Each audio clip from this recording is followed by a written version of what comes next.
Eu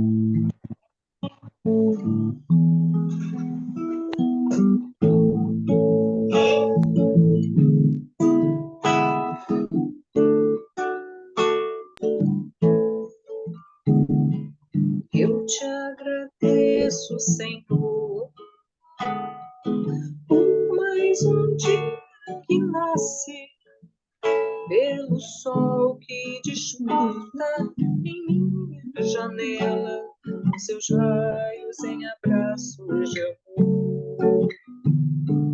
Eu te agradeço, Senhor, por mais um dia de vida, pelo corpo instrumento divino do bem, no trabalho em busca da paz, pelo lar, pelo pão, pelos pais e irmãos, pela força da fé que me anima a seguir o caminho da perfeição. Pelo lar, pelo pão, pelos pais e irmãos, pela força da fé que me anima a seguir o caminho da perfeição.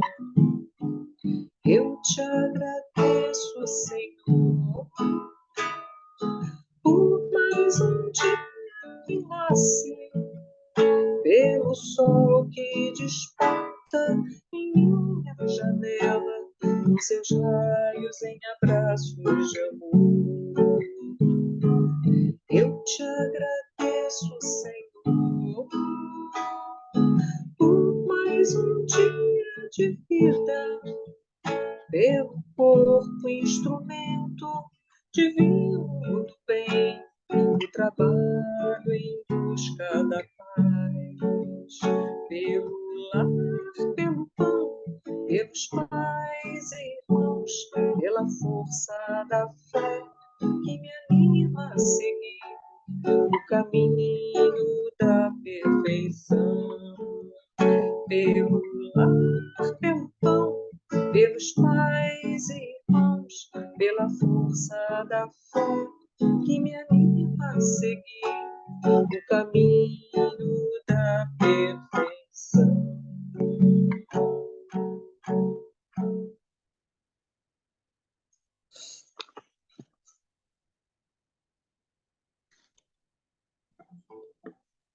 Boa tarde, pessoal que está chegando. Verônica, que bom que você conseguiu entrar. Roses, saudade de Norá, boa tarde. Tá.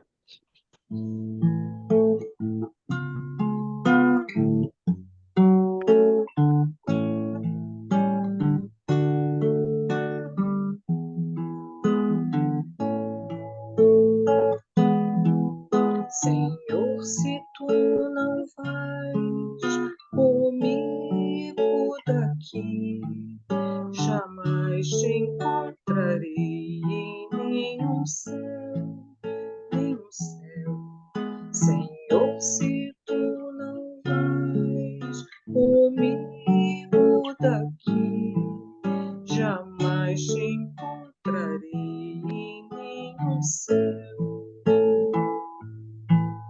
Eu sei que existem sóis e estrelas brilhantes, mas nada tem valor sem ti.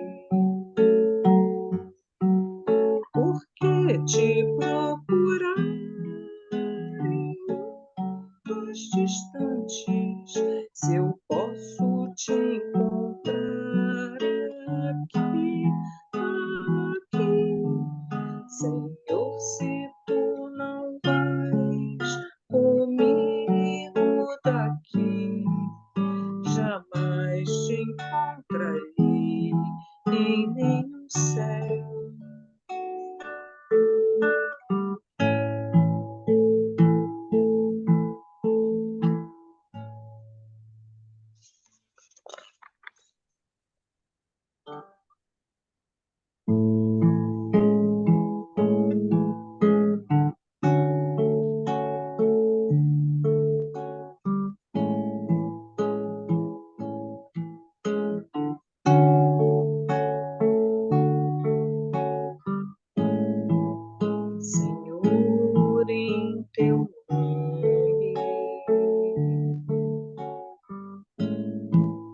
Senhor, em teu nome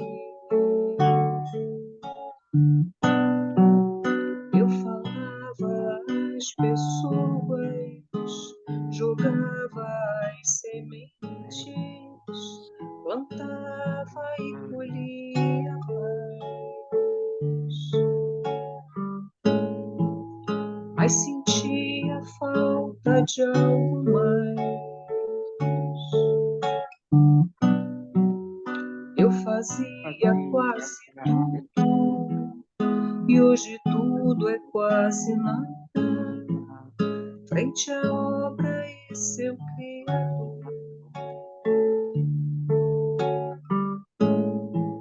Sinto não sabermos dar valor, faltava-me mudar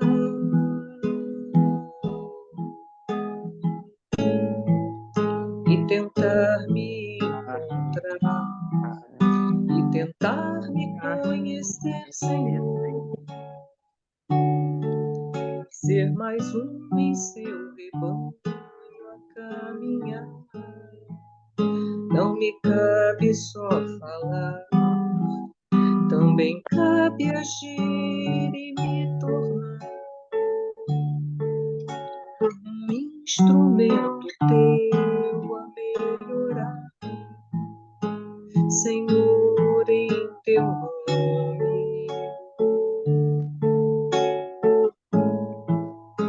Senhor, em teu nome.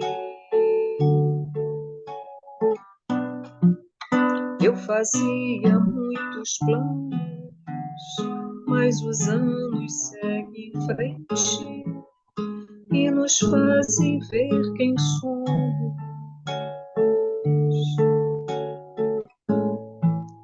Cometemos mil enganos.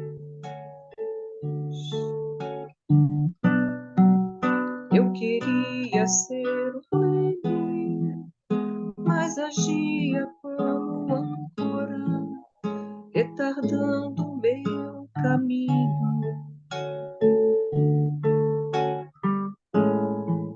Sou o meu próprio espinho, faltava-me mudar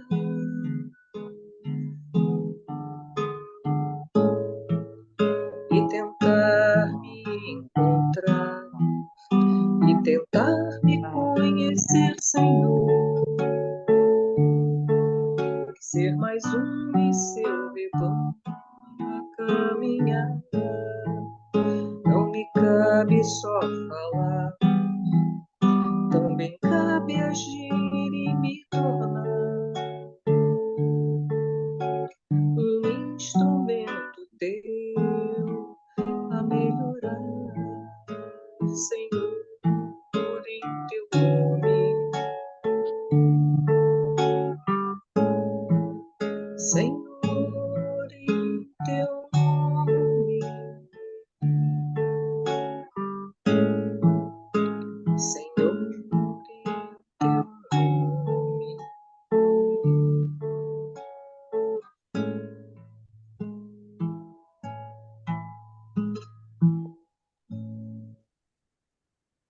Bom, gente, boa tarde, sejam todos bem-vindos. Vamos começar o nosso grupo de estudos. E a Sandrinha quer fazer a página de abertura, Sandrinha, por favor? Boa tarde a todos. Faço sim, Pepita. É o capítulo 150, não é isso? Isso, isso. O título é o mesmo. Emmanuel, nessa página, vai... A prece, Sandrinha, a prece. Desculpa. É porque na FEB é sempre a leitura para depois a prece, eu sempre confundo. Vamos então lá. Unindo então nossos pensamentos, queridos amigos, queridos irmãos, nós aqui encarnados e os companheiros desencarnados que, por certo, também aqui estão para dar continuidade às reflexões de Emmanuel nesses ensinamentos, através de Chico Xavier. Jesus amado, Mestre divino de nossas almas, Deus nosso Pai, aqui estamos na certeza, Senhor, da Tua presença constante. Sabemos, Jesus, hoje sabemos mais. Ainda há pouco, é certo, mas já sabemos algo dos erros que cometemos, das dificuldades que trazemos, mas também temos hoje, Senhor, a certeza deste amor que nunca desampara. Ajuda-nos, Mestre, a buscar-te. Não queremos mais que venha a nós, Senhor.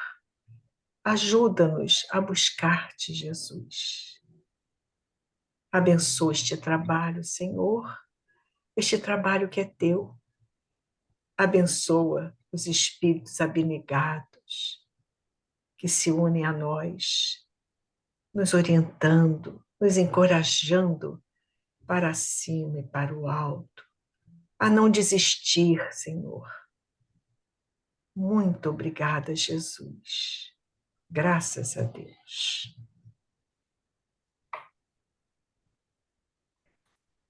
Então, como vinha dizendo, né, é o capítulo 150, que tem como título É o Mesmo.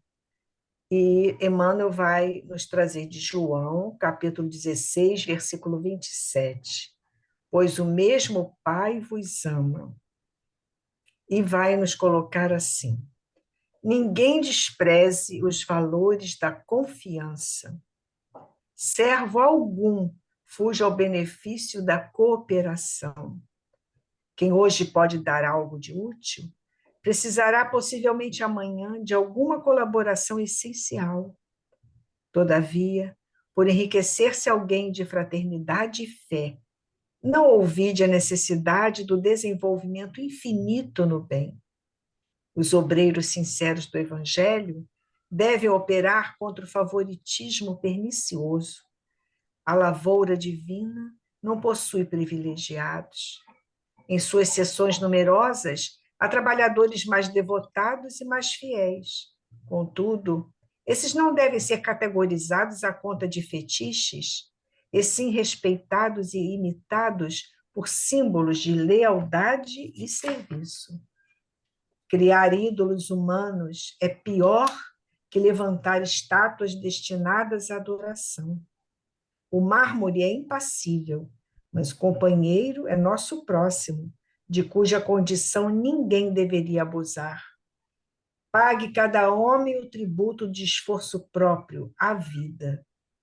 O Supremo Senhor espera de nós apenas isto, a fim de converter-nos em colaboradores diretos. O próprio Cristo afirmou que o mesmo Pai que o distingue ama igualmente a humanidade. O Deus que inspira o médico é o que ampara o doente. Não importa que asiáticos e europeus o designem sob nomes diferentes. Invariavelmente é o mesmo Pai. Conservemos, pois, a luz da consolação, a bênção do concurso fraterno, a confiança em nossos maiores e a certeza na proteção deles. Contudo, não olvidemos o dever natural de seguir para o alto, utilizando os próprios pés. Essa página, ela tem uma interligação, como as outras a gente sabe, com a seguinte, né? O mesmo Pai vos ama. E eu fui olhar lá um pouquinho antes, em João, nesse capítulo 16, para a gente se situar, né, um pouco a respeito do que ele vinha tratando. E a gente vê que Jesus já se dirigia aos discípulos, dizendo que não mais falaria com eles ali por parábolas, seria mais direto, né, no ensinamento, naquilo que ele precisava trazer.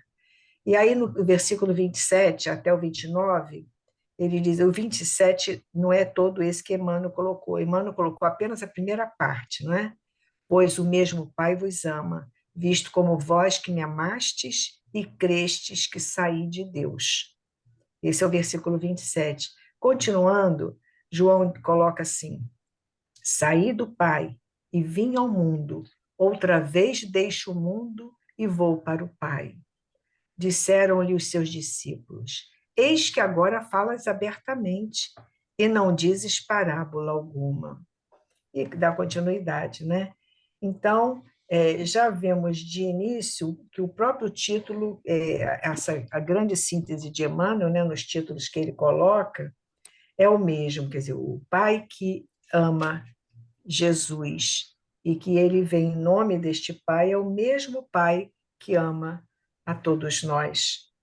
E aí ele vai nos dar certos parâmetros dessa certeza que precisamos ter, né? De que esse Pai nos ama e ele vem através desse Pai para fazer de nós realmente seres felizes, não é?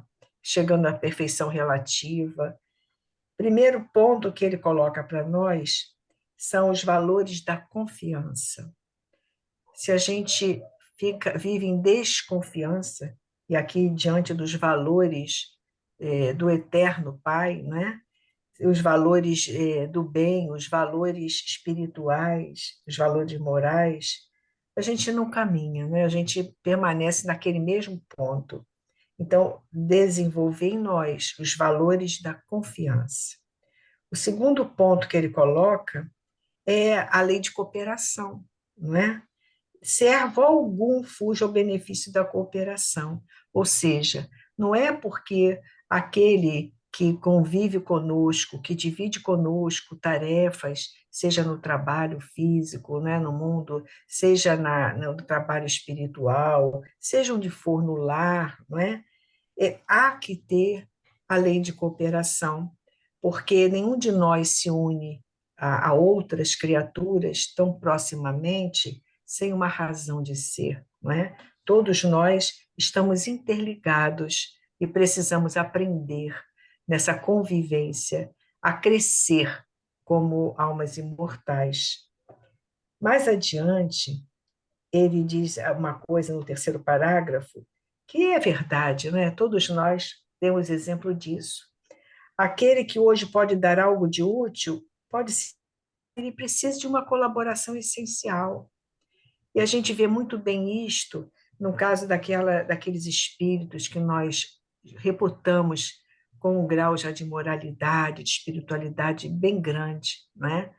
E muito mais do que a gente possa perceber em nós mesmos. E aí a gente percebe que há momentos em que eles vão necessitar daquele que se considera até sem condições. Ah, eu não tenho condições disso, eu não tenho condições daquilo. E aí a gente descobre que todos nós temos condição de fazer alguma coisa de útil e de bem, não é? E independe da envergadura moral espiritual daquele que ali está. O que importa é que a gente faça algo de útil, de verdadeiro, né? O importante é esse bem que a gente precisa desenvolver. Mais adiante, ele chama a atenção da gente para algo que me remeteu diretamente a nós espíritas, a questão da mediunidade, né? Os obreiros sinceros do Evangelho devem operar contra o favoritismo pernicioso. E a gente vê muito isto em casas, né, de espíritas, quando a pessoa tem que ter o cuidado de estudar, por isso estudar sempre, não é? Unir razão e coração, de modo que esse favoritismo não seja algo destrutivo. Pode-se reconhecer o valor daquele espírito que ali está, mas ele fala em favoritismo pernicioso, porque não faz com que se cresça. Pelo contrário, não é? Todo ato que leva a essa adoração injustificada só pode desfavorecer aquele que é muitas vezes insensado, né? Levando muitas vezes a quedas e a cada um que tente ver nele até um Deus. Como Moisés falava, né? Os ídolos de pedra que ali estavam, quer dizer, nós Emmanuel chama atenção para uma coisa muito mais perigosa, que são os ídolos de carne e osso, que muitas vezes, sem nos apercebermos, nos envolvemos também incensando e prejudicando esse trabalho, né, da própria criatura nela mesma e em torno dela. Mais adiante, ele fala que em suas sessões numerosas há trabalhadores mais devotados e mais fiéis. Isto claramente se reconhece. Contudo, esses não devem ser categorizados à conta de fetiches. Eu interpretei aqui fetiches como aqueles que a gente coloca assim, como numa situação superior à que nós vivemos e passamos a ter um interesse até obsessivo, né? Achando que eles podem muito. Então, aquele que vê naquela pessoa algo de sobrenatural, de tudo é diferente nele, tudo que ele faz é diferente. Ele diz que devem ser categorizados, esses não devem ser categorizados à conta de fetiches, e sim respeitados e imitados por símbolos de lealdade e serviço. Lealdade e serviço. E Emmanuel, então, vai chegando aqui já ao final da sua mensagem, né? Falando do perigo de nós criarmos esses ídolos humanos. Ele diz que é pior que levantar estátuas destinadas à adoração. O companheiro é nosso próximo, assim como nós somos o próximo dele.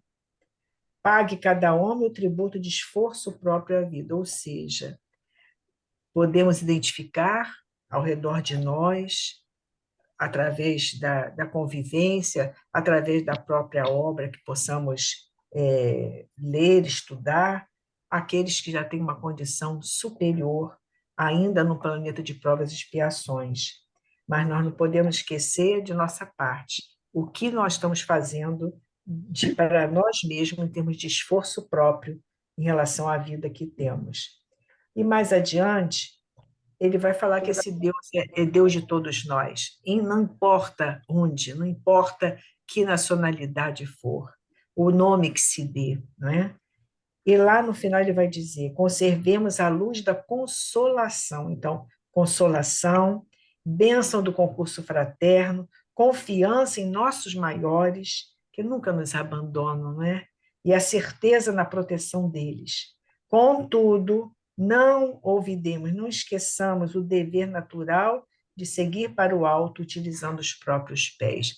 Ou seja, nós não vamos alcançar êxito na nossa encarnação se nós estivermos sempre olhando o que o outro faz e pode fazer melhor que nós, sem nos propormos a fazer a nossa parte. A importância de cada um de nós seguir confiando e procurando fazer o que de melhor possa, né? Foi isso, Pepita, que ficou para mim.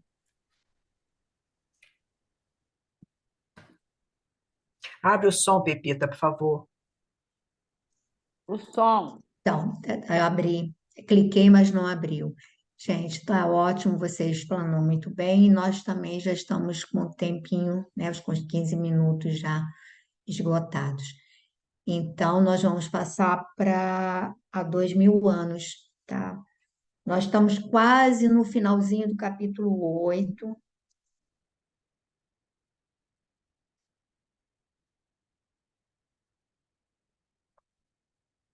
E aí, voltando um parágrafozinho, estamos no Pilato, enterrou a fronte nas mãos, certo?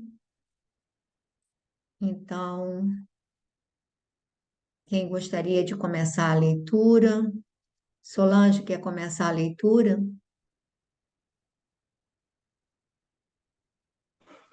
Posso ler, Pepita. Você comenta, tá bom? Começa nesse mesmo, Pilatos enterrou a fronte. Sim. Pilatos enterrou a fronte nas mãos, como a refletir maduramente naquelas ponderações.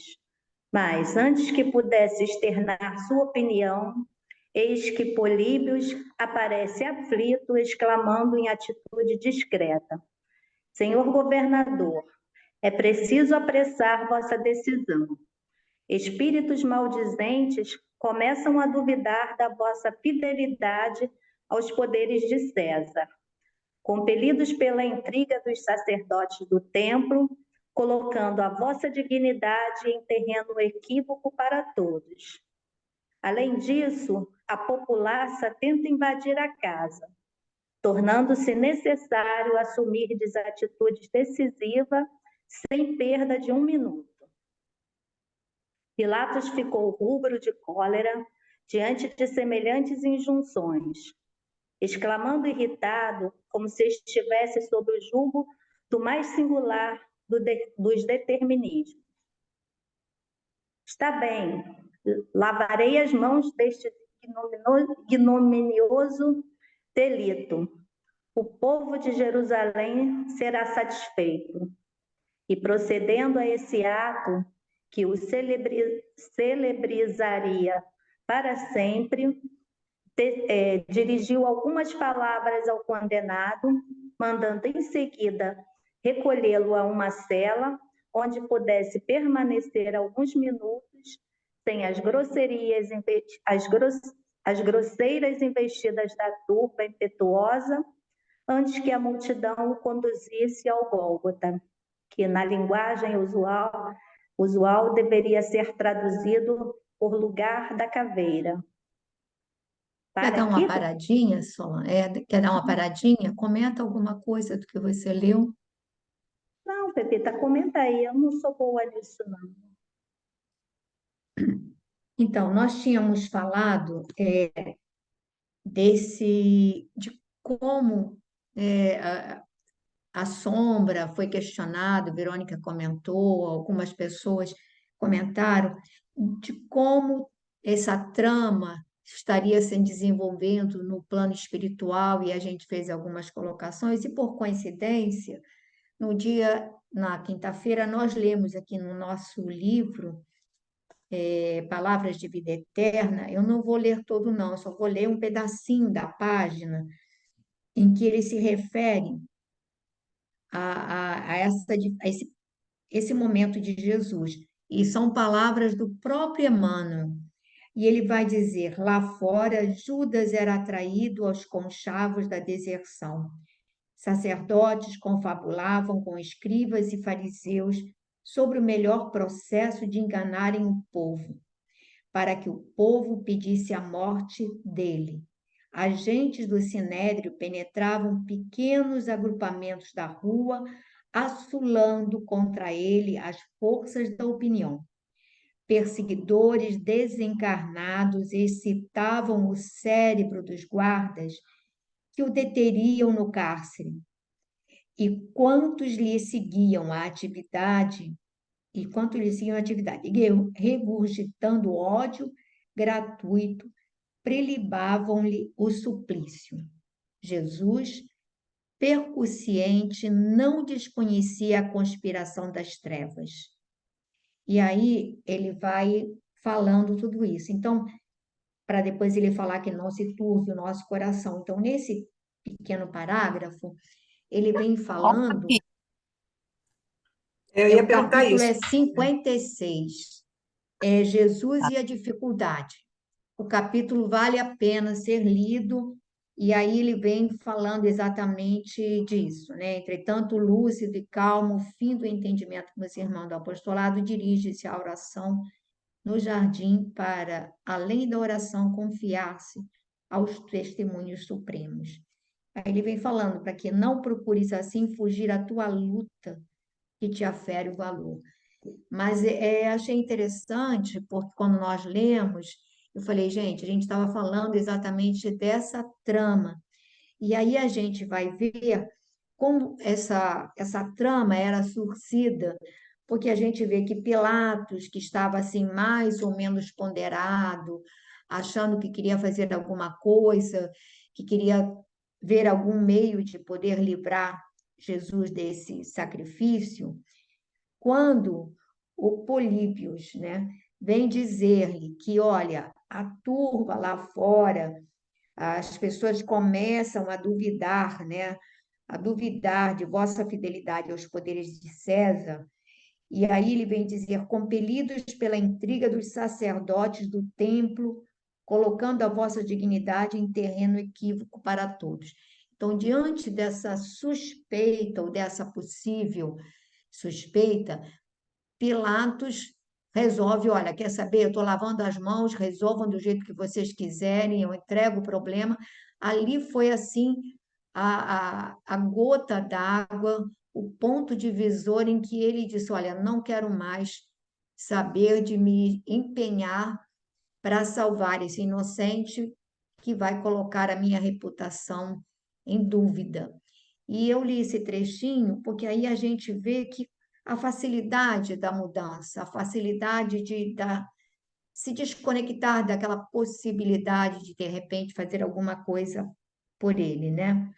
E aí o interessante é que ele diz que Pilatos, ele dirige algumas palavras a Jesus, então ele entendo eu que ele saiu daquela sala, porque eles estavam numa sala, num ambiente mais reservado, e aí ele fala com o prisioneiro e o entrega, né? Aí tem, acho que no Evangelho tem algumas palavras dele, né? Sandra, você viu?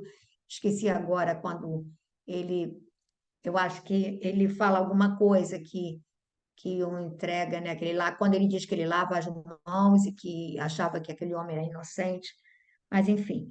Aí depois, aí a gente vai ver que ele é recolhido a uma cela, quer dizer, tem uns minutos de trégua ali isolado. Eu não sei se a Amélia Rodrigues, acho que tem um momento, algum desses escritores fala que permite que Maria fale com ele na cela, alguma coisa assim. Eu só agora também não me lembro onde eu li alguma coisa dessa natureza, ou de o próprio Humberto de Campos, eu não sei. E aí ele vai entregá-lo realmente, selar o destino dele. Alguém gostaria de tecer algum comentário a respeito disso? Não? Bom. Glorinha, você gostaria de ler um pouco? Leio, Pepita.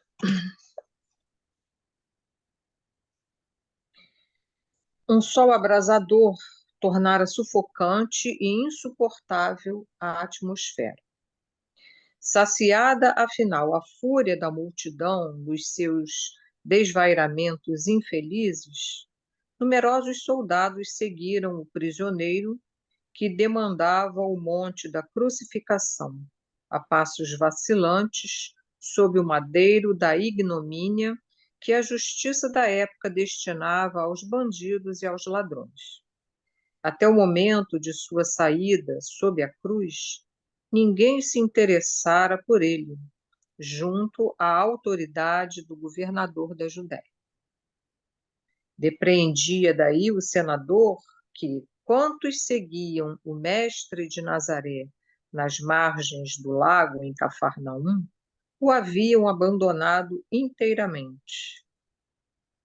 De uma das janelas do palácio, considerou penalizado o desprezo infligido àquele homem que um dia o dominara com a força magnética da sua personalidade incompreensível, observando a ondulação da turba enfurecida ao sair o inesquecível cortejo. Ao lado do mestre não se via mais a carinhosa assistência dos discípulos e seus numerosos seguidores. Apenas algumas mulheres, entre as quais se destacava o vulto impressionante e agoniado de sua mãe, o amparavam afetuosamente no doloroso e derradeiro transe. Aos poucos, a praça extensa aquietou-se ao calor sufocante da tarde que se avizinhava.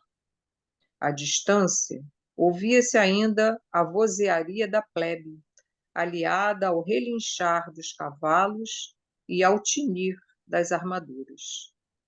Impressionados com o espetáculo, que, aliás, não era incomum na Palestina, reuniram-se os romanos em uma das salas amplas do palácio governamental, em animada palestra, comentando os instintos e paixões ferozes da plebe enfurecida. Daí a minutos, Cláudia mandava servir doces, vinhos e frutas. E enquanto a conversação timbrava os problemas da província e as intrigas da corte de Tibério, mal imaginava aquele punhado de criaturas que, na cruz grosseira e humilde do Gólgota, ia acender-se uma gloriosa luz para todos os séculos terrestres. Aqui, naquele parágrafo que a Solange leu, quando o Pilatos vai lavar as mãos, e o Emmanuel, ele se refere a ele ali naquele momento, fala assim, como se estivesse sob o jugo do mais singular dos determinismos, né? Ele age sem imaginar, não é, a extensão daquele ato, né? Ele age ali como se não tivesse outra escolha, né? E aí a gente, né, sabe que ele teria outra escolha, que não foi um determinismo ele lavar as mãos, né, ali, mas como sempre, né, os governantes precisam se dobrar à, à fúria do povo, né?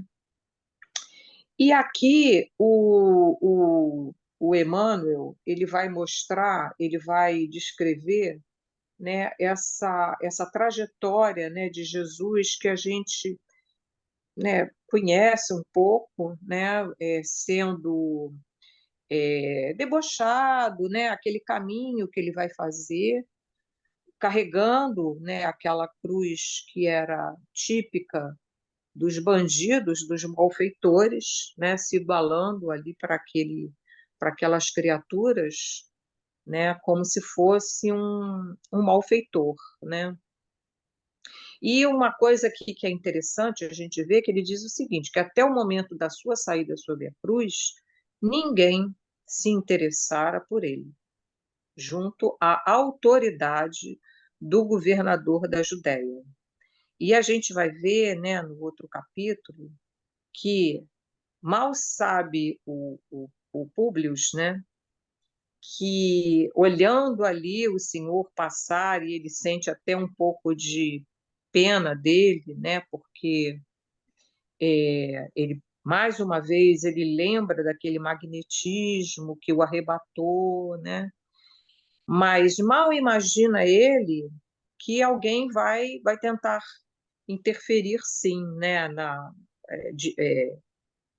diante do governador, vai tentar interferir por ele. Mas Emmanuel destaca que aqueles que se fizeram seus discípulos, estavam próximos, não o fizeram, né? Não se expuseram, né? E não se movimentaram para tentar nada. A gente sabe, a gente tem a certeza que mesmo que eles tivessem se mobilizado, nada teriam conseguido, né? Mas eu acho que o que Emmanuel quer destacar aqui é realmente a solidão do Cristo, né? Naquele momento, ele estava sozinho, ele estava só, né?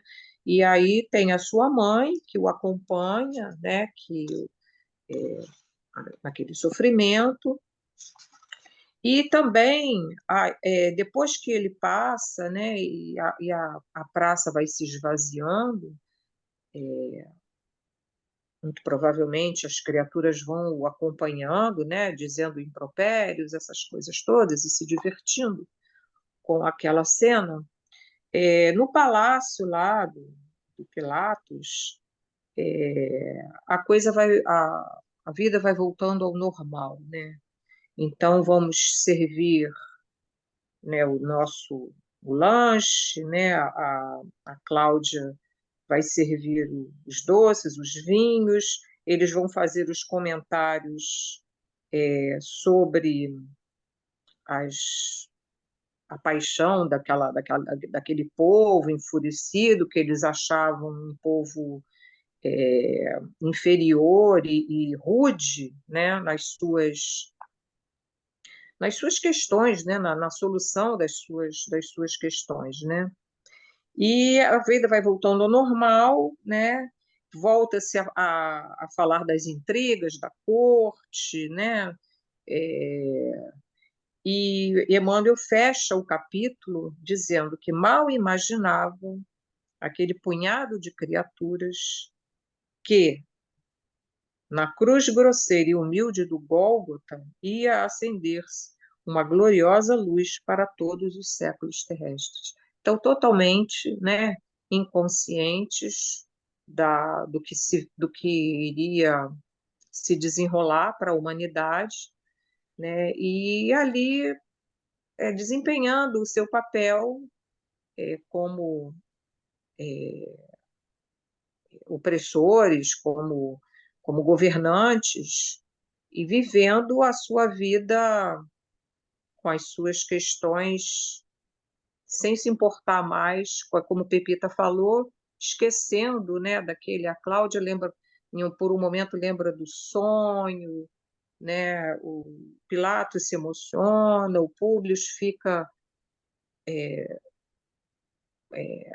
assim, tomado também né, de pena, mas passado todo aquele espetáculo, tudo volta ao normal, né, e a vida vai continuar para eles como se fosse apenas mais um caso, né, na Palestina que se desenrolasse uma pessoa que vai ser executada, né? Podem falar aí. Não, a Verônica colocou aqui no chat que é curioso que Emmanuel não relata no livro o diálogo de Jesus com Pilatos. É porque, na realidade, o livro não é a história de Jesus. O livro, ele foca a vida de Emmanuel, de Públio Lentulus, né? É esse. Então, a gente pega, digamos assim, nós acabamos ganhando esses relatos assim mais dos bastidores da história do Cristo. Mas porque senão ele teria que, digamos assim, se ele fosse focar essa, poderia até ter colocado a fala dele de Pilatos, mas ele menciona que ele vai e conversa, troca algumas palavras com Jesus, mas talvez não tivesse relevância para o enfoque do livro. O livro é, digamos, a vida do senador e não é a história de Jesus propriamente, né? Talvez por isso. E realmente, eu acho, como a Verônica já havia dito na semana passada, que a gente não tem uma ideia, se a gente até esquece, de quão Públio Lentulus foi, digamos assim, um personagem diretamente envolvido, até que ponto ele não deu ideias, sugestões, quer dizer, a ideia de ir para Herodes foi dele, aí depois vem assim outras injunções e a gente não tem ideia de quanto ele estava envolvido nesse, digamos assim, no extermínio do Messias. Não que ele quisesse, mas o quanto, de alguma maneira, o destino de Jesus passou também pelas mãos dele. E talvez por isso ele se coloca sempre com esse sentimento de culpa diante do Cristo, que se coloca como um espírito inferior, pelo menos em alguns relatos que ele faz, que ele escreve naquele culto doméstico, né, que vem ali no cemitério de luz e tudo.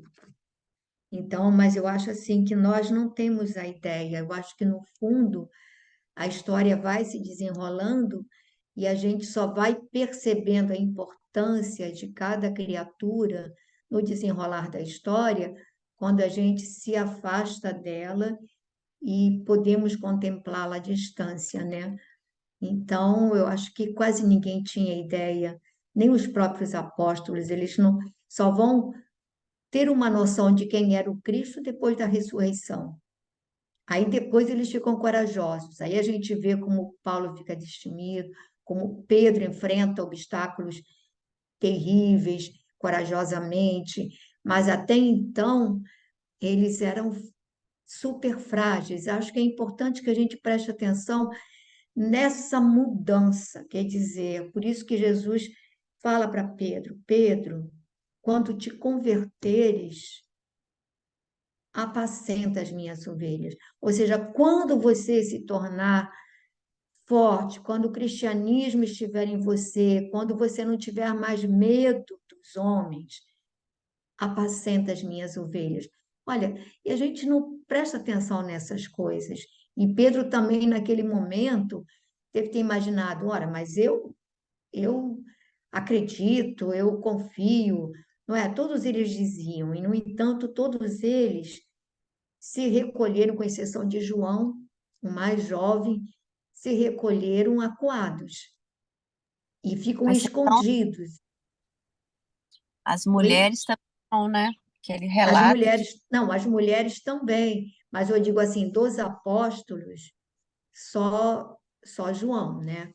Mas eu digo ah, assim, não é? Essa coragem que veio depois, que foi depois do Pentecostes, depois que Jesus aparece para eles, depois. Aí há um fenômeno, é como se aí sim eles incorporassem o Cristo. É diferente, é impressionante isso. E aí, aquela tal história, por isso que muitas vezes a gente fica assim, acuado, temeroso, e em outros momentos a gente se vê possuído de uma força que não é nossa. Eu acho que é quando a gente permite que essa espiritualidade maior possa, digamos assim, se fazer presente. Não é? Vocês não acham? Repita, essa falta, você falou uma frase aí do livro Jesus, as Dificuldades, que diz tudo. Até hoje, a gente vê exatamente o que aconteceu ali com Cristo, o que o Pilatos fez. Até hoje, o mundo sofre verdadeiras barbáries por falta da posição daqueles que deveriam tomar uma atitude. E as pessoas não tomam, porque as que tomarem também sabem que vão ser aniquiladas e que os outros todos que seriam beneficiados se o apoiassem, vão se omitir, vão ficar caladinhos, deixando que aquele pague o pato sozinho, entendeu? Aí você falou aquela frase, eu até copiei: não fugires à luta que te afere o valor. A gente tem que saber que vai se posicionar, que vai assumir como Pilatos podia ter assumido, e que provavelmente ia perder a cabeça. Mas se ele tivesse mais próximo de um nível, assim, no dedinho do pé, sei lá onde, mais próximo da filosofia do Cristo, ele mesmo sabendo do que podia acontecer com ele, e provavelmente ia acontecer mesmo, ele teria a posição dele. Quando a gente chegar a ter essa posição que o Pilatos deveria ter tido, a gente está mais próximo de Deus, entendeu? E eu não conheço assim pessoas, conheço sim esses que alguns chamam santos, né, São Francisco de Assis, Santo Antônio, e tudo que arriscaram, né? Agora, ainda hoje o mundo padece porque a maioria das pessoas, a maioria, 99,99999% se omite mesmo, mesmo que esteja acontecendo a maior desgraça, que várias vidas estejam indo embora, sendo penalizadas. E tem gente que até tem a noção que aquilo está errado, poderia tentar fazer alguma coisa, mas ainda foge à luta para ferir o seu valor. Embora a pessoa tenha o valor lá, mas não aplica, entendeu? Não é real. Eu acho que essa frase É, disse tudo até 2023, até onde nós é. estamos hoje. Vocês estão aí falando, está aí comentando isso, e aí está me vindo à mente é, a figura de Joana d'Arc, né? No livro francês que eu li na faculdade, a chamavam de La Pucelle, que dizia, é uma adolescente, era quase uma menina, 13, 14 anos. E, no entanto, você vê, dizem, né, que ela é a reencarnação de Judas, Mas, no entanto, uma adolescente, numa época em que mulheres não tinham voz, a força e o determinismo, quando ela dizia que os espíritos falavam com ela, era tão convincente, ela não tinha instrução, ela não tinha poder, ela era uma camponesa e era uma adolescente de 13, 14, era uma menina, era uma menina. E ela se entrega a essa força que vem dessas vozes, que ela convence o tio a levá-la a Paris, de levá-la, ela vai e enfrenta o rei. O rei era covarde, era frouxo demais, era frouxo. Mas ela o convence, como ele não tinha nada a perder, ele estava numa situação dificílima, ele acaba acatando. Então, aquela menina, aquela adolescente, ela comandava exércitos, e quando ela falava, a voz dela, o magnetismo da voz, aqueles soldados, aqueles comandantes, todos se curvavam. Ela era venerada, é traída depois pelo próprio rei, ela é traída pelo próprio rei. Ela vai para a fogueira porque ela é traída, ela defende o rei, ela faz questão de, de empossá-lo, né, de coroá-lo, aquela coisa toda, e depois ele que a entrega. Então a gente vê que força pode ter uma adolescente contra o mundo inteiro, né, contra todas as convenções, contra tudo. E aí, que força é essa? Então, eu acho que é essa força que a gente está procurando. Claro que a gente não é Joana d'Arc, mas a gente nunca chegará a ser se a gente não fizer o mínimo que está ao nosso alcance para começar a fortalecer em nós a coragem, a coragem para o enfrentamento da luta, para não ter medo de assumir as posições corretas, não é? A gente vai vendo que realmente não é fácil, mas, enfim, é complicado. Alguém mais gostaria de falar alguma coisa? A Glorinha falou muito bem, aquilo que chega a ser assim, acho que o Emmanuel faz questão de colocar isso, para ver se a gente se choca um pouco, porque a gente se choca, ou seja, estava todo mundo consternado, olha, minutos antes, estavam todos consternados, aquele homem é justo, aquele homem não pode ser submetido, o que vamos poder fazer? Aparentemente, todos mobilizados. A partir do momento em que ele lava as mãos, que ele entrega, olha, então vamos proceder ao ritual, entrega Jesus para a cela e dali em diante, eles se desvinculam totalmente, conversam, Emmanuel faz questão de dizer em animada palestra, eles passam a animada palestra, ou seja, aquilo não nos pertence mais, não estamos mais aí, vamos voltar para o nosso lazer, porque não estamos aqui para ficar curtindo tristeza que não nos cabe.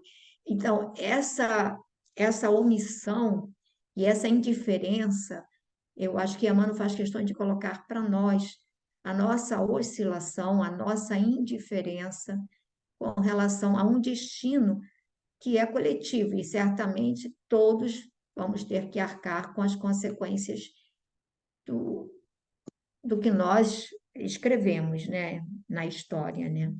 Pepita, nós hoje ainda vemos verdadeiras injustiças, verdadeiras atrocidades. E o que é pior do que não fazer nada é a pessoa não sentir nem indignação.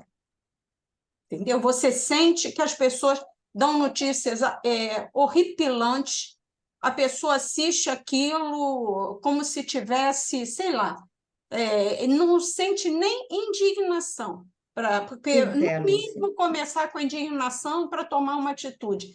Não toma atitude, não, porque não é com ela. Quando é com ela, a pessoa já fica muito aborrecida, entendeu? Eu estou dizendo isso o seguinte, eu posso estar errada, eu estou falando a minha visão, eu acho que nós ainda estamos bem próximos daquela época lá de Cristo, entendeu? Mudamos a cruz, já não é cruz, outras coisas que a gente vê por aí, entendeu? Mas nós não... moralmente, foi um passo muito pequenininho. Tecnologicamente, eu acho até um perigo, porque a tecnologia, se a gente não for moralmente evoluído, nós podemos usar para verdadeiros absurdos. Então, mas a minha impressão é essa. É claro que a gente tem que, cada um, tentar fazer o seu melhor, né? Agora, quem está em certas posições tem mais responsabilidade, tá? Não é só ele fazer só o melhor dele, ele tem que tomar umas Ó, atitudes mais gerais, né? ó, Não sei. segundo os espíritos, segundo o próprio Emmanuel, segundo Hermínio Miranda, os nossos passos na evolução às vezes levam milênios. Nossos passos, 1 ou 2 passos de progresso, às vezes levam milênios. Emmanuel diz que nós ficamos reiteradamente repetindo experiências viciosas, como é que diz assim, tão automático que estão certos comportamentos, que a gente vem para repetir a experiência e repetimos a queda, e vamos, digamos assim, consolidando determinadas tendências. Então, a correção, que parece simples, leva milênios. Então, um caráter não passa digamos assim, da frouxidão para o vigor, digamos assim, de ética, num passo de mágica. Então, nós estamos caminhando.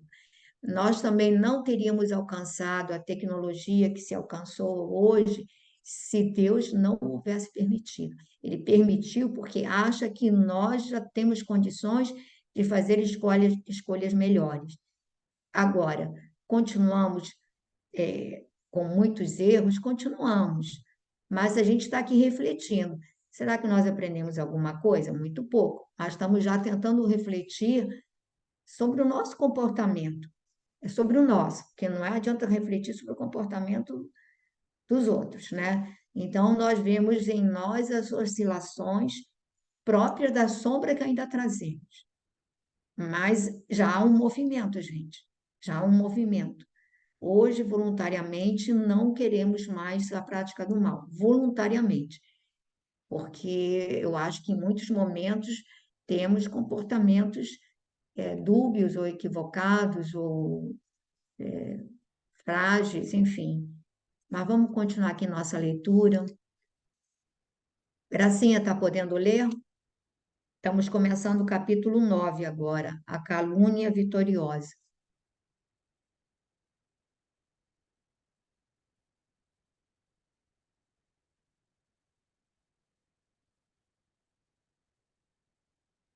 Está sem som, Gracinha.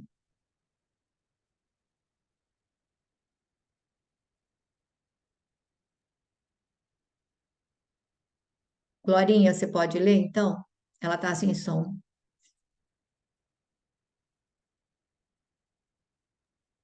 Você falou comigo, É, Pepita? isso. Você pode ler? A Gracinha está sem som. Ótimo. Agora ela está com som. Vai ler, Graça? Não, tá sem som. Tá Alguém bom. gostaria de ler? Se você não quiser ler, a gente vê outra pessoa. Não, se ninguém quiser ler, eu posso ler. Se tiver mais algum voluntário, eu já li, né? É, Eu esqueci o livro, falhou a memória. tá bom. Bom, então eu vou ler Então, mais um pouquinho. tá Pode? bom. Pode. Então, capítulo 9, a calúnia vitoriosa. Se Jesus de Nazaré havia sido abandonado por seus discípulos e seguidores mais diretos, o mesmo não se verificara quanto ao grande número de criaturas humildes que o acompanhavam com devoção purificada e sincera. É verdade que essas almas raras não revelaram francamente as suas simpatias perante a turba desvairada, temendo-lhe as sanhas destruidoras. Mas muitos espíritos piedosos, como Ana e Simeão, contemplaram de perto os martírios do Senhor sob o açoite infamante, cheios de lágrimas angustiosas e esperando que, a cada momento, se pudesse manifestar a justiça de Deus contra a perversidade dos homens a favor do Messias. Contudo, esvaeceram-se-lhes as derradeiras esperanças quando, Sob o peso da cruz, o supliciado caminhou a passos cambaleantes para o monte da última injúria, depois de confirmada a ignóbil sentença. Foi assim que Ana e seu tio, reconhecendo o inevitável o martírio da crucificação, deliberaram seguir para a residência de Públio para suplicar o patrocínio de Lívia junto ao governador. Enquanto o cortejo sinistro e impressionante se punha em marcha nos seus movimentos vagarosos, ambos se desviavam da massa, encaminhando-se por uma viela ensolarada em busca do almejado socorro. Penetrando na residência, enquanto Simeão a esperava pacientemente numa calçada próxima, dirige-se Ana à esposa do senador, que a recebeu surpresa e angustiada. Senhora, diz, mal ocultando as lágrimas, o profeta de Nazaré já está a caminho da morte ignominiosa na cruz entre os ladrões. Uma emoção mais forte embargara-lhe a voz, sufocada de pranto. Como? Respondeu Lívia penosamente surpreendida, se a prisão data de tão poucas horas. Mas é a verdade, revidou a serva compungida. E em nome daqueles mesmos sofredores que vistes consolados pela sua palavra carinhosa e amiga, junto às águas do Tiberíades, eu e meu tio Simeão vimos implorar o vosso auxílio pessoal perante o governador, a fim de fazermos um esforço derradeiro pelo Messias. Continua, Pepita? Quer comentar, Maria, esse trechinho?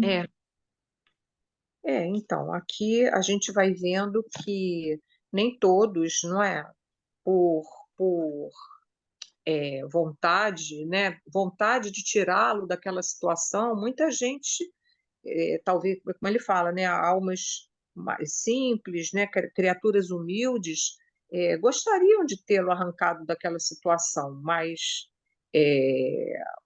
diante daquela turba, não é, a pessoa teme pela sua segurança, né, e às vezes vai tomar uma atitude que não vai ser proveitosa, né? Então, a Ana e o Simeão, como quando perceberam, né? Porque fica aquela esperança, né? A gente vê, eu acho que as pessoas também, talvez até os discípulos mesmo achassem que ele mesmo iria se salvar, né? Ele ia fazer alguma coisa que ia sair daquela situação, né?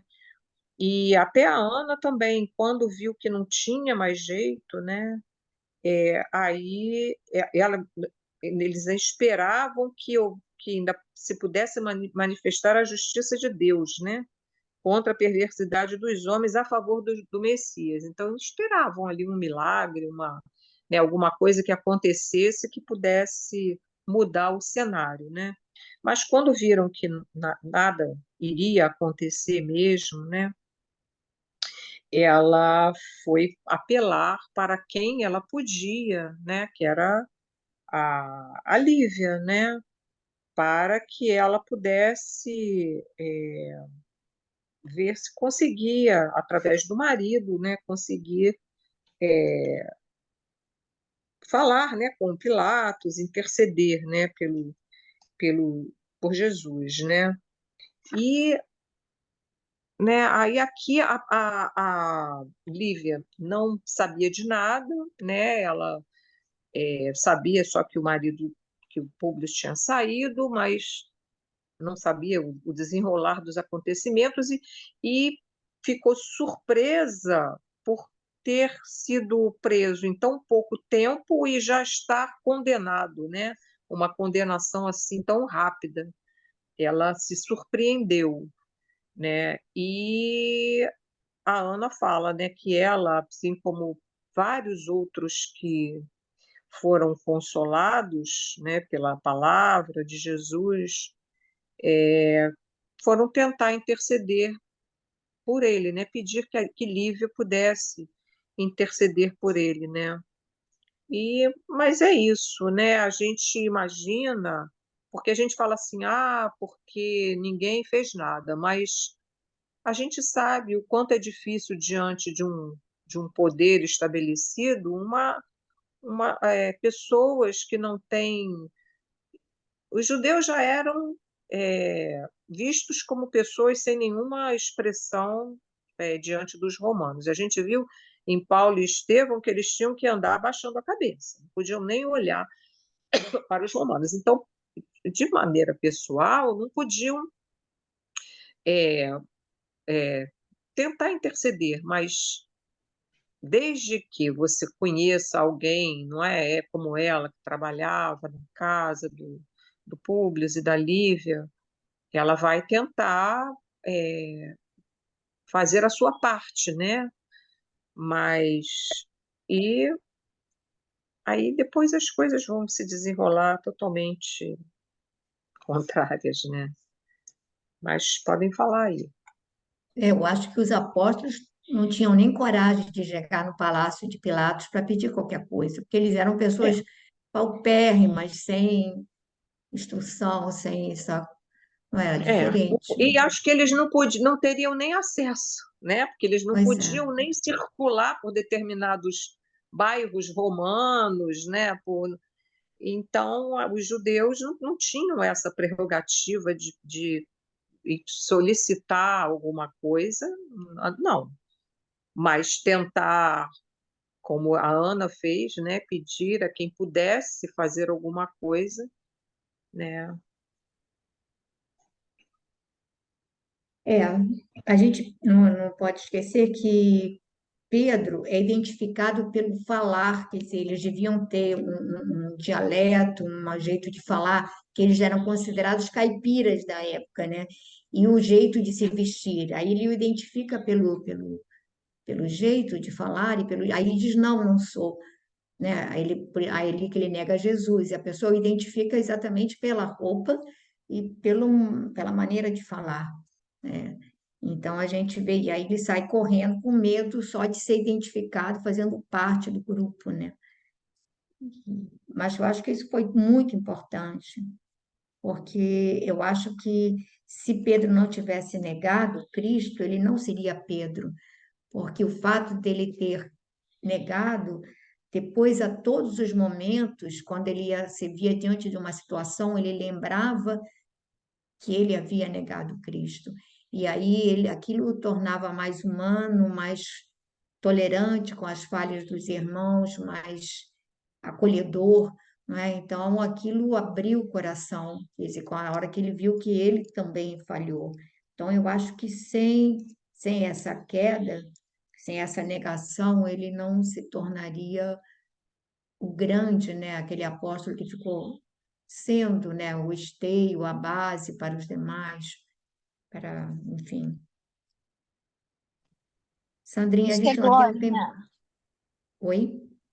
isso que a Glorinha falou, que, que os apóstolos esperavam que o Cristo se salvasse, é muito verdadeiro, né? Porque seria quase que imaginável que ele, sendo o Messias, Deus não iria intervir, né? Ou ele próprio, ou pelo menos Deus, né? Intervir naquela situação, fizesse alguma coisa acontecer para que não viesse a morte dele, né?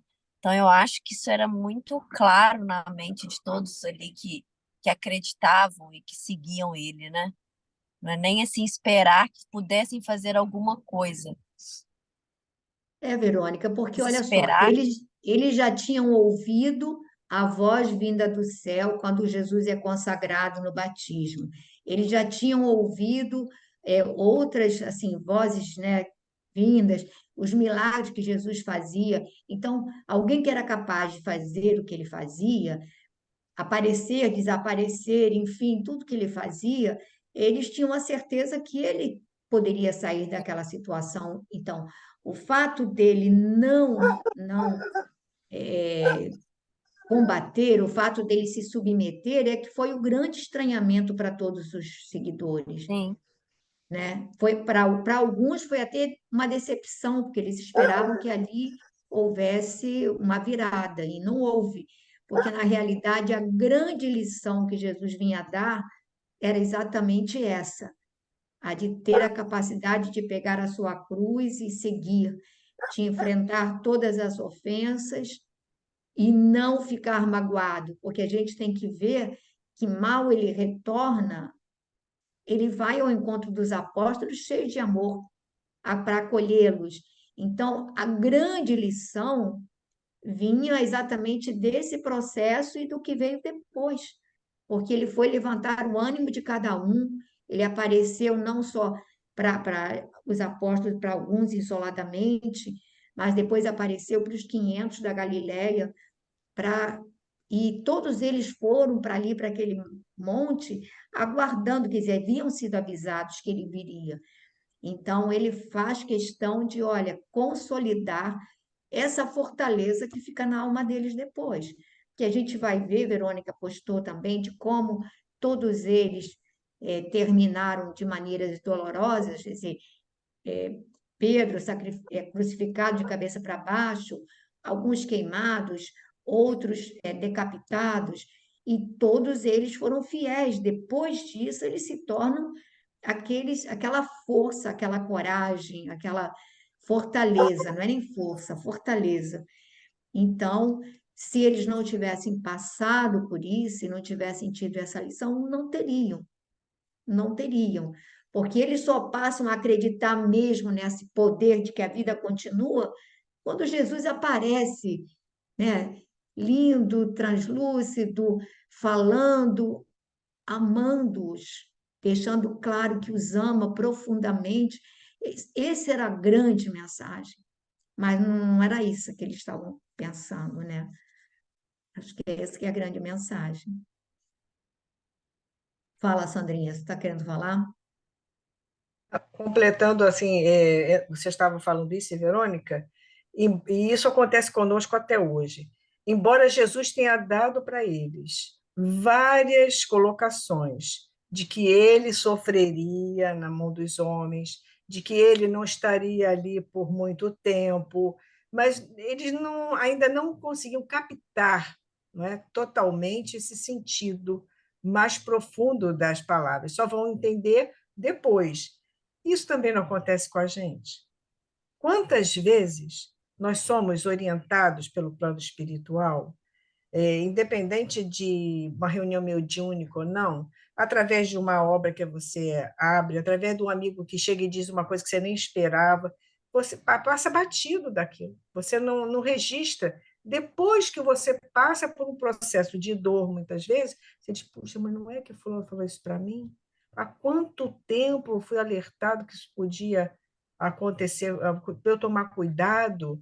Quantas mensagens chegam para nós de diferentes formas durante o sono físico, não é? Quantas mensagens nos chegam para nos alertar, nos auxiliar, e a gente retoma aquilo que você falou, retoma no hábito já constituído, não é? Desabituar leva tempo. Não é? E só muitas vezes, como nós estamos ainda aqui nessa condição, só através do sofrimento mesmo, né? Porque a gente começa a ver os lampejos de amor, mas infelizmente a gente ainda não faz a melhor opção, né, que deveria ser essa, que poderíamos seguir com mais desassombro, né, com mais tranquilidade. Verdade. Bom, alguém gostaria de falar mais alguma coisa desse trechinho? A gente vai prosseguir um pouquinho. A gente tem 10 minutinhos. Sandrinha, você que está aí falando, pega só para ler mais um pedacinho, só mais 5 Tá, minutinhos. tá bom. Então, Glorinha parou aqui, né, a fim de fazermos um esforço derradeiro pelo Messias. Mas uma condenação como essa, sem estudo, sem exame, é lá possível? Vive então aqui este povo sem outra lei que não a da barbaria? Exclamou a senhora, visivelmente revoltada com a inopinada notícia. Como se desejasse arrancá-la a qualquer divagação incompatível com o momento, a serva insistiu com decisão e amargura. Entretanto, senhora, não podemos perder um minuto. Antes de tudo, porém, eu precisava consultar meu marido sobre o assunto, monologou a esposa do senador, recordando-se repentinamente dos seus deveres conjugais. Onde estaria Públio naquele instante? Desde a manhã não regressara a casa após o chamado insistente de Pilatos. Teria colaborado na condenação do Messias? Num relance, a pobre senhora examinou toda a situação nos seus mínimos detalhes, recordando igualmente os bens infinitos que o seu coração havia recebido das mãos caridosas e complacentes do mestre Nazareno, e, como se estivesse iluminada por uma força superior que lhe fazia esquecer todas as questões transitórias da terra, exclamou com heróica resolução: Está bem, Ana, irei em tua companhia pedir a proteção de Pilatos para o profeta. Para aí, Pepeta? Pode ser, Sandrinha. Porque aqui ela ainda vai dar ênfase. Aqui é muito interessante esse arrobo, diria, né, de Lívia. Primeiro, porque ela não tinha total noção das leis, de como funcionava aquela sociedade onde ela estava ali. Ela via muitas vezes pela ótica dos romanos, e ela fica completamente estarrecida ao ver que iam condenar uma pessoa em poucas horas, né? Em tão poucas horas. O dia também era impróprio, né? Sabemos pelo processo, né? Sem estudo, sem exame. Repara bem como é que ela fica, né? Completamente estarrecida. Então, ela considera que aquilo é uma barbárie mesmo.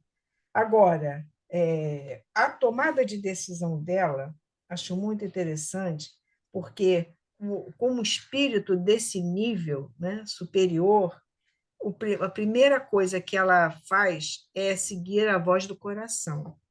A primeira coisa. Ela até pensa que o marido não está em casa, o que pode ter ocorrido, ela toma a decisão antes pensando racionalmente de consultar o marido primeiro, mas em sabendo que ele não está em casa, ela toma a decisão vinda do coração, tendo a certeza de que ela teria de fazer alguma coisa por aquele que só o bem produzia para todos, inclusive para a família dela e para ela, né? E ela, mais tarde, aqui vai lembrar do que ele falou para ela lá no lago, né? E mais do que nunca, aquilo que você comentou e que nós estudamos hoje, o espírito dela está pronto para agir independentemente do que vai ocorrer com ela. É certo que ela está reencarnada como uma mulher do senador Públio Lentulus, é certo. Mas, ao mesmo tempo, ela é um espírito que vem para dar esse testemunho. Então, ela não quer saber, ela vai partir e vai buscar a proteção de Pilatos para Jesus. Depois a gente verá, né, as consequências, depois ela pesa uma coisa e outra, mas, de antemão, a gente diz, poxa, mas ela nem refletiu no que podia acontecer com ela não sabia que Pilatos era aquele homem completamente obcecado por ela, o sofrimento que ela já vinha passando dentro do lar, que ela nem sabia por quê. Então, tudo isso ela apaga, porque para ela o que importa é tentar salvar o mestre.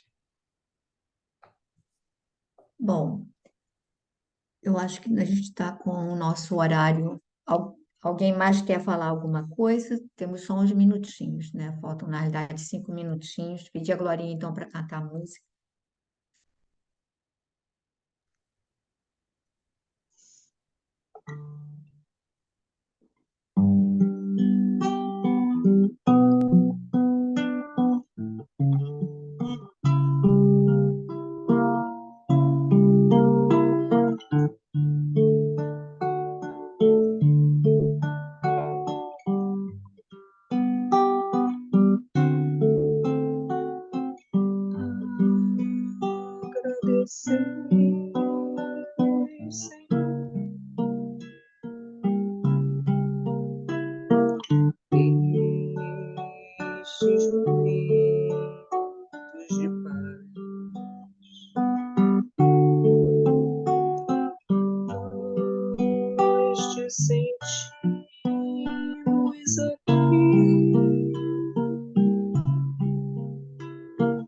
Em vibrações fraternais.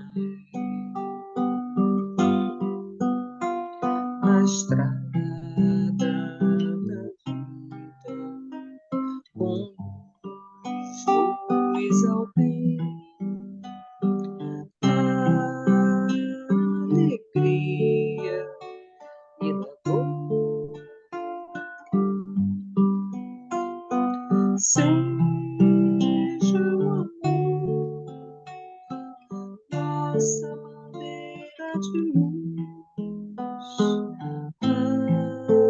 amado Mestre Jesus. Seja o amor nossa bandeira de luz, amado Mestre Jesus.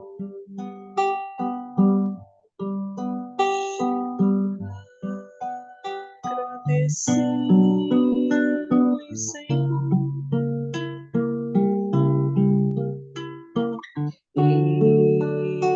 estes momentos de paz.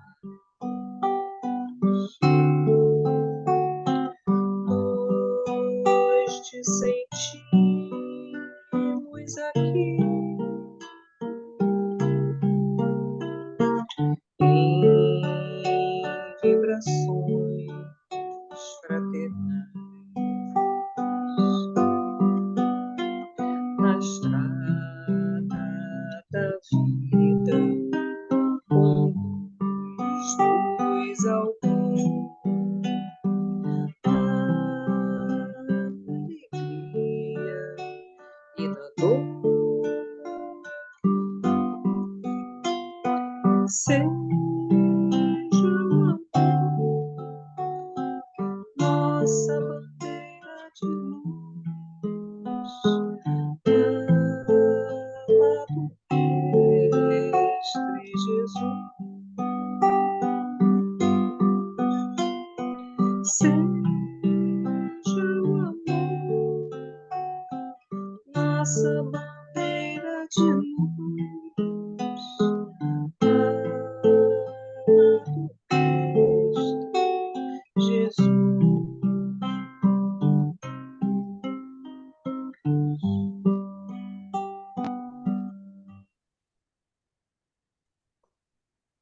Então, nesse momento, Senhor, nós te agradecemos a oportunidade destes momentos de estudo e de reflexão. Ficamos tristes ao perceber que conseguimos muito pouco no nosso caminhar, mas aqui estamos, Mestre, a te suplicar auxílio, a te suplicar proteção, para que não esmoreçamos diante das dificuldades, para que possamos ter a certeza de que, como espíritos imortais que somos, a nossa verdadeira pátria é a pátria do Espírito, e que tudo na terra é transitório. Então, Mestre amado, fortalece-nos para que possamos fazer as escolhas certas, para que possamos empenhar-nos mais, esforçar-nos mais para agir de acordo com os teus ensinamentos.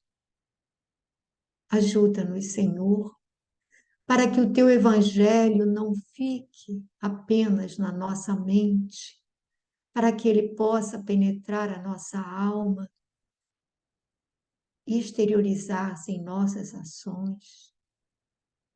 Ajuda-nos, Senhor, a aprender contigo a mansidão, o perdão, a tolerância. Mestre querido, abençoa-nos e abençoa os nossos lares. Abençoa todos aqueles que colocastes em nosso caminho e que estão vinculados a nós, direto ou indiretamente. Mas abençoa aqueles que têm queixas contra nós, aqueles que continuam a seguir-nos na tentativa de cobranças. Eles são nossos benfeitores, nos alertando e nos lembrando os deveres a realizar. Ampara-os e abençoa-os. Abençoa todos os espíritos que foram trazidos para perto de nós nesses momentos. Que todos eles tenham, nesse momento, as suas dores aliviadas, o seu ânimo fortalecido, a sua fé renovada. É que te pedimos, Senhor.